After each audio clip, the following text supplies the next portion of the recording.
Elden Ring Shadow of the Erdtree is finally here, and you better believe Fashion Souls is back on the menu. My name is Kodiak, this is Legacy Gaming, and today we're sharing the 6 armor sets you can pick up within the first few hours of the game. Before we dive in, a quick note about a new item called the Horn Tenders. These consumables increase your chance of getting items from enemies, and considering a few of the armor sets we're about to talk about require you to farm, it's worth popping one of these when you're collecting gear. A great spot to farm these is actually in Bellerat Tower Settlement, the first Legacy dungeon. If you get the Well Depth key, you can head down to the bottom of the dungeon and out into an area filled with poison. There are dozens of mutated fly enemies down there, and they do have a small chance to drop Horn Tender. Of course, if you have a better farm spot, let us know in the comments because we are all about sharing our knowledge with the community. Alright, to kick this off, let's start with an easy to acquire armor set. The Mesmer Soldier Set can be collected piece by piece by killing the Mesmer Soldier enemies found throughout the Shadow Realm. You actually have access to a ton of these enemies early on. You simply need to run across Elak Great Bridge into the encampment before Castle Ensis. There's even a site of grace right there called Castle Front, so you can quickly get kills and reset until you get the entire armor set. As far as stats go, the Mesmer set won't win any awards. It's on the lighter end of things, with relatively flat damage negation across physical and magical attacks. As far as the resistances go, it does have slightly higher robustness, which increases your ability to take bleed and frost attacks. The next set on our list is certainly a step up in terms of difficulty, but it is just as easy to acquire, technically.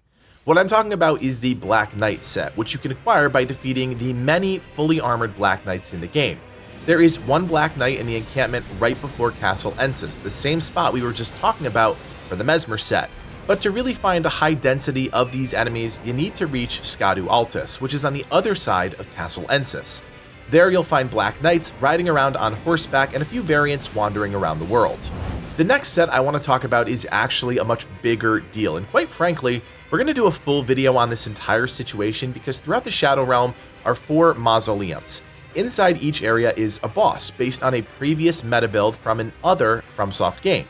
As you all know, I am still relatively new to Souls games, so someone with ingrained institutional knowledge will have to leave a comment down below and bring me up to speed because this next set we're going to talk about is called Solitude. This set is obtained after you defeat the Black Jail Knight in the Western Nameless Mausoleum, and quite frankly, it's not hard to find. Smack dab between the Gravesite Plain and 3-point Cross Site of Grace, the lone building is hard to miss during the first hour of exploration. The kicker is, the boss inside is incredibly challenging. Remember, each of these mausoleum bosses is based on a previous meta build, so they're naturally potent enemies. Black Jail Knight uses a combination of melee and ranged attacks, changing between 2 different stances throughout the fight. When he has his sword in one hand and a crossbow in the other, he'll alternate between melee attacks and a ranged barrage. His crossbow bolts can be infused with fire, making it a bit more of a dance. His melee attacks hurt regardless of what phase you're fighting in, especially if you are fighting him right upon entering the Shadow Realm. When he's wielding his sword with 2 hands, be warned that he does have an Ash of War that gives him a ranged slash, so that's something to pay attention to. If you are struggling, I recommend you come back to this boss after you've picked up a few Erdtree fragments, which upgrade your offensive and defensive capabilities. That's a new system within the Shadow of the Erdtree DLC. Eventually, you will kill the Black Jail Knight, and you'll be rewarded with the Great Sword of Solitude, along with the Solitude armor set. As you can see by the stats, this is a heavy set of armor with fairly balanced defensive stats. In terms of damage negation, things are relatively even, with a little bit more emphasis put on being able to withstand physical attacks. As far as resistances go, the Solitude set does give you greater focus, which helps you stave off sleep and madness effects. As I said, there are 4 mausoleums, and while 2 of them are out of reach in the early parts of the game, there's another one in the Cerulean Coast that I think is worth picking up. However, to get there, you do need to get to the Cerulean Coast, and that's a bit of a trek. To start, you'll want to unlock the Castle Front Site of Grace. From there, head southeast, continuing to head down the entire time. Once you reach this fork in the road, turn left, continuing to head downhill. Once you reach a boggy type area, hang a loose left and just keep heading down. Eventually you'll reach a much darker area, and you'll want to look out for the giant Miranda sprout and the cave it's guarding.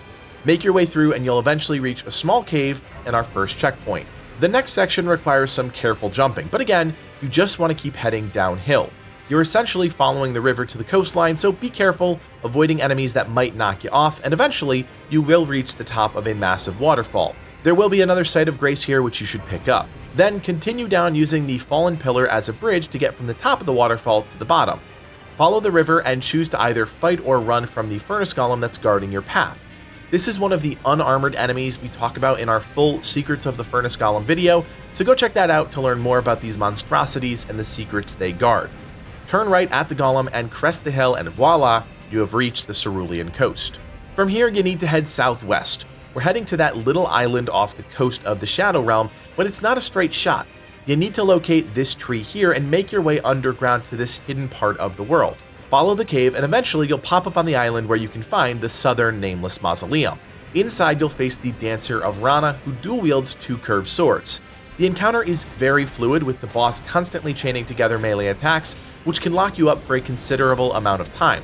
It's not a hard fight, but it can be frustrating if your poise isn't high enough or you're just not great at dodging. She does also have a ranged fire attack similar to how the new perfume bottles work, so be wary of that. Once you defeat her, you'll be rewarded with the Dancing Blade of Rana, as well as the entire Dancer armor set. As you might expect, this armor provides practically no protection and is amongst the lightest armor in the game. It does provide slightly better magical defenses than physical, but in the grand scheme of things, it's not doing much protection at all. Each piece does have higher focus and vitality stats, so that same sleep and madness defense we talked about before, plus focus, which gives you some extra protection against the buildup of Death Blight. What the armor also enhances is the power of all dancing attacks. The blade you just picked up has a built-in skill that is enhanced by wearing this armor, and there are a few other dancing skills in the game, so keep that in mind as you theory craft your next build. The next armor set is an interesting one. You can actually run straight here upon entering the Shadow Realm if you really want, because it doesn't require any fighting, but I wouldn't recommend that as it's a bit hidden. What we're talking about is the Oathseeker armor set, which can be found behind the Church of Benediction in the Gravesite Plain. To get here though, you'll need to make your way west towards Bellerat Tower Settlement. Once you reach the Site of Grace outside the Legacy Dungeon, you'll actually want to turn around and head down towards the cliff. Hug it the entire time following the jagged pathway, and eventually you'll reach the Cliff Road Terminus Site of Grace. Head to the left and down the hill through the forest, and eventually you will reach some rocks. Keep to the right of those, past the rats, and make your way down the hill. There is a Curseblade down here that will jump you, so be careful. Look for the opening on the left side and head through until you reach the Church of Benediction. Head through to the back side by the pit and you'll see a body there on the edge. Loot it and you'll receive the full armor set as well as the Pata, an interesting fist weapon that deals decent physical damage scaling off of strength and dexterity. Now on paper, the Oathseeker armor set is decent, with flat damage negation across melee and magical attacks. As far as resistances go, it's not a high poise set, but it does have high robustness, which makes you more hardy to bleed and frost buildup. All in all, if you are looking for a solid, lighter, medium armor set, this could fit the bill. The final armor set I want to talk about is the Curseblade Set, and this is another farm set of equipment that you might like, and is relatively easy to get within the first few hours of the game. The only kicker here is that Curseblades suck, and they are much harder to kill than the Mesmer Soldiers and Black Knights, but really, it always just comes down to practice. You can find one of these near the Gravesite Plain map location. That's probably the easiest place to find them, but you can also farm the one we just ran past getting the Oathkeeper set. There's also one hiding behind the building in the Morth Ruins, but that's a bit deeper into the game.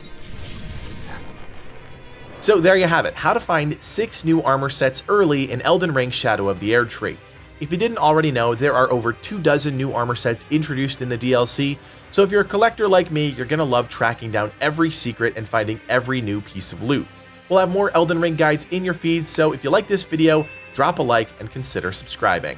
My name is Kodiak, and from everyone here at Legacy Gaming, thanks for watching, and play on.